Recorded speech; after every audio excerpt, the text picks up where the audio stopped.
I always enjoy hearing your questions on Facebook, and recently we've been talking about roses. And as you know, I love roses, and many of you do as well. One of the questions that we received this past week was, when do you prune your roses, Alan?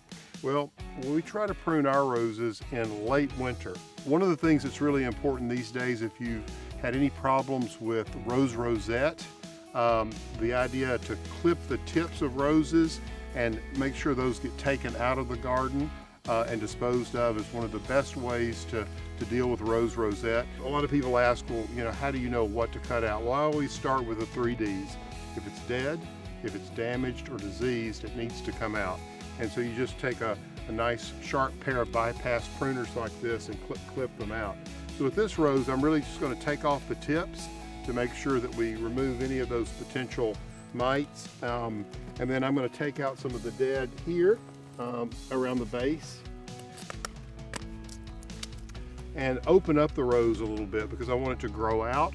And the way I do that is I just prune on an outwardly facing bud. So if you see here, this is an outwardly facing bud. If I prune just above that, that means this limb is going to grow out this way. And so I want my roses to grow out, and I want the center of it to get light and air circulation, because this helps to cut down on diseases such as powdery mildew and black spot, which can be troublesome for roses. All right, now that's a shrub rose. Let's go take a look at a climbing rose.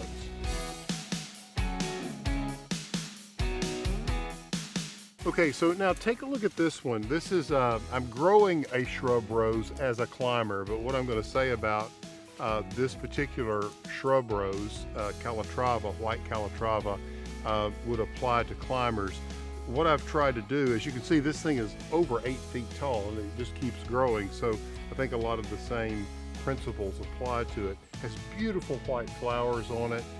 If you don't grow this rose, you should. It's very disease resistant. And I like it growing it vertically like this because it adds so much to the garden. And what I'm doing here is I'm just going to go through and I'm going to try to clean out a lot of this dead foliage. Now, as you can see, the red buds are beginning to form, and each one of those will be the new stems. And on those new stems will be those gorgeous white flowers, which is what growing roses is all about. So the idea here is just to kind of go through and thin this and clean it out. There's a good bit of dead in here. I didn't actually get to these last year like I should have. And I want to kind of open up the center a little bit, and I want to continue to grow them right up to the top.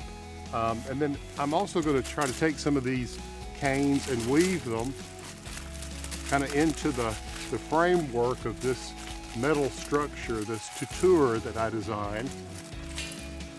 And just by gently pulling them around, and see this cane, for instance, can be pulled back around here on this side, you can begin to direct the plant in the way you want it to grow. So you've got it set and sighted just the way you like for the growing season.